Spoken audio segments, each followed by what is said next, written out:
अरे नहीं होना बोले तो ठीक है सर, हम वॉकआउट कर लेते हैं, हम वॉकआउट कर लेते हैं। बात करिए ये क्या है साहब? ये अकबर जी बात करिए। ये क्या आप माइक भी नहीं देंगे, आप हमारा क्वेश्चन भी बदल देंगे, अकबर जी आंसर भी नहीं देंगे। अकबर जी बात करिए, बात करिए, क्या है साहब? ये बात करिए, बात करिए। Honorable Speaker, sir, with all due respect to your chair, sir, to your office also, sir, I would just like to mention is that, sir, before 11:30, you're finishing the question hour, sir. There were still 3 to 4 minutes there, sir. This is one thing, sir. Sir, the second thing, sir, you could have postponed the question. Straight away, if you go to 0 hour, that means that this question is deemed to be answered. Rest of the questions. Thirdly, sir, I give one question, and the question which I have asked is being deleted. It is not the exact question that I have asked, sir. Sir, I had asked for the details of the GOs and BROs issued from the December month, sir. Sir, वो question में से निकाल दिए, sir. ये कैसा है, sir? ये क्या ऐसा हाउस को रन करेंगे, sir? ये डेमोक्रेसी है, sir? Sir, at tomorrow, yesterday, sir, yesterday at 9:30 we got the agenda, sir. 9:30, sir. Before 3 o'clock, 3 a.m. in the morning we are getting the agenda. How do we prepare, sir?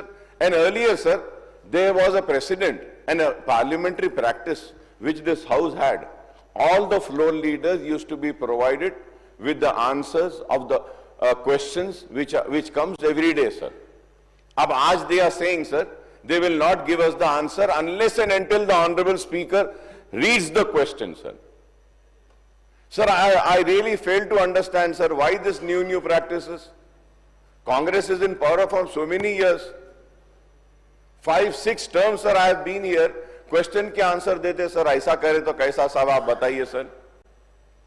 Sir, अब हम रमजान में रोजा रहते हुए पानी नहीं पीते, हम कुछ नहीं, उठ के आके पूरा प्रिपेयर करके, नहीं भाई, हमारा रिलीजन, हमारा बिलीफ, हमारा रोजा, हमारा पर्सनल थिंग है, काम है बोलकर आ रहे।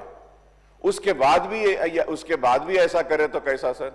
फिर आप माइक भी नहीं दे रहे, सर। अगर ऐसा करना है बोले तो सर ठीक है, सर, हम अंडर प्रोटेस्ट कि this government is really failing to conduct the house and stopping the questions, changing the questions, not giving the answers, and really killing the democracy and this house, sir, on the protest of this, sir. और इसके एहतजाज में हम समझते हैं कि ठीक है, सर, हम वॉकआउट करते हैं, सर। आप ये जरूर बोलूंगा, सर, कि ये गांधी भवन नहीं है, ये असेंबली है। असेंबली की तरह चलाइए, गांधी भवन को गांधी भवन की तरह चलाइए।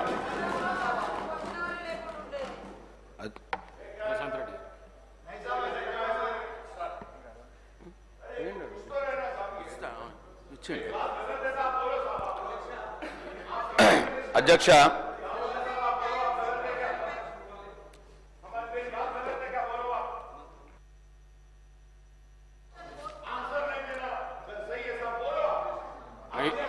I will examine it and update you, sir.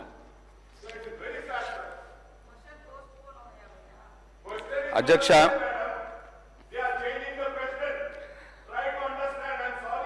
అధ్యక్ష ఇది నేను అప్పుడు డిస్టర్బ్ అయిన అధ్యక్ష, మళ్ళీ నేను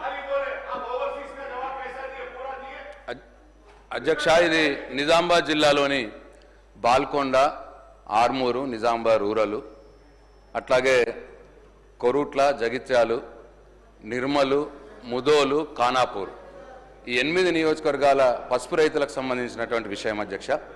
ఈ 8 నియోజకవర్గాల పసుపు రైతులు వాళ్ళ పంటని నిజామాబాద్ మార్కెట్లో, నిజామాబాద్ గంజ్లో తీసుకొచ్చి అమ్ముకుంటారు అధ్యక్ష. అయితే ఈ సీజన్ ప్రారంభంలో 12,000 రూపాయల క్వింటల్ అమ్ముడు పోయేది అధ్యక్ష నిజామాబాద్ గంజ్లో. ఈరోజు 8,000 రూపాయలకు అమ్ముడు పోతా ఉన్నది అధ్యక్ష. రైతులు బాధతో ఉన్నారు అధ్యక్ష. ఇదే పసుపుని తీసుకుపోయి సాంగ్లీ మార్కెట్లో, మహారాష్ట్రలో పోయి అమ్మితే 13,000-14,000 రూపాయలు వస్తున్నది అధ్యక్ష. అంటే మేము కూడా పోయినాం అధ్యక్ష, మార్కెట్ అధికారులతో మాట్లాడినాము, చేసినాము. అయితే అక్కడ ఏం జరుగుతున్నది అధ్యక్ష, ఈ యొక్క ఖరీదారులు సిండికేట్ అయిపోయి వాళ్ళు సిండికేట్ అయిపోయి వాళ్ళకు కొందరు మార్కెట్ కమిటీ అధికారుల సహాయం తీసుకొని రేటును తగ్గిస్తూ ఉన్నారు అధ్యక్ష. ఇది చాలా బాధగా ఉన్నది రైతులకు. ఈ మధ్యలోనే వాళ్ళు పెద్ద ప్రొటెస్ట్ కూడా చేశారు. వితౌట్ పాలిటిక్స్ లేవు అధ్యక్ష. అది రాజకీయాలకు అతీతంగా రైతులే వాళ్ళ ధర పడిపోతూ ఉంటే పాపం బాధతో వాళ్ళు స్వచ్ఛందంగా ప్రొటెస్టులు కూడా చేస్తూ ఉన్నారు అధ్యక్ష. అయితే సాంగ్లీలో ఇక్కడ ఇష్యూ ఏంటంటే అధ్యక్ష, సాంగ్లీలో 14,000కి ఎట్లా అమ్ముడుపోతున్నది ఇదే పసుపు, నిజామాబాద్ మార్కెట్లో 8-9 ఎందుకు తగ్గింది? ఇది సాల్వ్ కావాల్సినటువంటి విషయం అధ్యక్ష. అట్లనే అధ్యక్ష ఇంకో పక్క విచిత్రం ఏంటంటే అధ్యక్ష, పసుపు బోర్డు ఈ మధ్యలో కొత్తగా ఏర్పాటైంది అధ్యక్ష. పసుపు బోర్డు ఏర్పాటు కాగానే పాపం మా రైతులంతా పసుపు రైతులు అనుకున్నారు మద్దతు ధర వస్తుంది అని అనుకున్నారు అధ్యక్ష. ఎందుకంటే అప్పుడు బీజేపీ వాళ్ళు ఎన్నికలప్పుడు హామీ ఇచ్చినారు, పసుపు బోర్డు మద్దతు ధర 15,000 రూపాయలు ఇప్పిస్తామని. పసుపు బోర్డు వచ్చింది. పసుపు బోర్డు లేనప్పుడు లాస్ట్ ఇయర్ 16,000 మద్దతు ధర ఉండేది అధ్యక్ష పసుపుకి. ఈ ఇయర్ ఇప్పుడు పసుపు బోర్డు వచ్చినాక 8,000-9,000 అయిపోయింది అధ్యక్ష. ఇది ఇట్లా ఉన్నది అధ్యక్ష. అయితే ఈ సందర్భంగా రైతులు ఇప్పుడు ఏం కోరుతున్నారంటే అధ్యక్ష, ఈ ఎవరైతే సిండికేట్ అయ్యి ఖరీదారులు సిండికేట్ అయ్యి రైతులని వాళ్ళు పాపం ఫోర్సబుల్గా అంటే ఆన్లైన్ ఉంటుంది అధ్యక్ష, ఏం చేస్తున్నారు 2-3 కుప్పల్ని ఆన్లైన్ వాడుతున్నారు, మిగతాది అసలు ఆన్లైన్ ఎవరు పాడరు అందరు కూడా వలుక్కొని. పాడకపోయిన పాపం రైతు 2 రోజులు 3 రోజులు వెయిట్ చేస్తాడు. వెయిట్ చేసి ఎంతకు చెప్తే అంతకు అమ్ముకోవాల్సిన పరిస్థితి వస్తూ ఉన్నది. ఈ ఖరీదారుల యొక్క సిండికేట్ కుట్రల్ని వాళ్ళ మీద చర్యలు తీసుకోవాలి రాష్ట్ర ప్రభుత్వాన్ని అని చెప్పి రైతులు కోరుతున్నారు అధ్యక్ష. నేను కూడా కోరుతా ఉన్నాను. అట్లీస్ట్ ఆ సాంగ్లీలో ఉన్న రేటు ఆడ 13-14 ఎంతైతే ఉన్నదో నిజామాబాద్ గంజ్లో కూడా 13-14 పసుపు రైతుకు వచ్చేటట్టు చూడాలా అని చెప్పి ప్రభుత్వాన్ని కోరుతున్నాం అధ్యక్ష. రెండు ఈ కేంద్రంతో మాట్లాడి పసుపు బోర్డుతో మాట్లాడి మరి వాళ్ళు 15,000 రూపాయలు క్వింటాల్కు ఎంఎస్పి ప్రకటించే విధంగా చర్యలు తీసుకోవాలని చెప్పి కూడా రైతులు ఈ ప్రభుత్వాన్ని కోరుతున్నారు అధ్యక్ష. 3 అధ్యక్ష, ఇప్పుడు సాంగ్లీ అంత రేటు మన దగ్గర వీళ్ళు ఈ సిండికేట్ని ఛేదించి ఒక రేటు సబ్స్టైన్ అయితే ఒక మంచి రేట్ వచ్చేస్తే 12,000 పైన రేట్ వస్తే ఏమి ఇష్యూ లేదు అధ్యక్ష. ఒకవేళ 12,000 కంటే తక్కువ ఇప్పుడు 9,000 నడుస్తూ ఉంది, 8-9,000 నడుస్తూ ఉంది. అయితే మీరు కాంగ్రెస్ ప్రభుత్వం కూడా మేనిఫెస్టోలో చెప్పినారు పసుపు పంటకు 12,000 రూపాయలు ఇస్తామన్నారు అధ్యక్ష ఎంఎస్పి.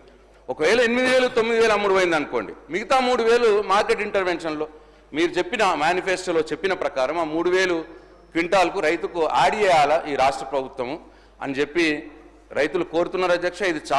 ఇది నేను రాజకీయాలకు సంబంధం లేకుండా మాట్లాడుతున్నా అధ్యక్ష. అందరూ ఉంటారు రైతులు, పసుపు రైతులు అన్ని పార్టీల్లో ఉంటారు.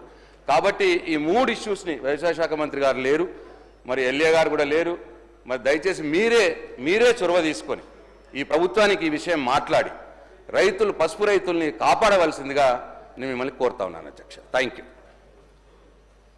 లక్ష్మణ్ కుమార్ అధ్యక్ష, అవకాశం ఇచ్చిన ధన్యవాదాలు అధ్యక్ష. అధ్యక్ష,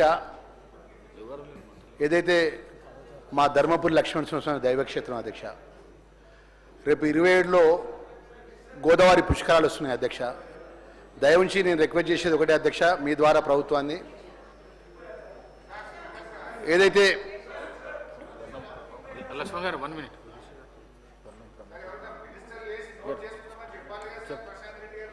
చెప్తున్నాడు.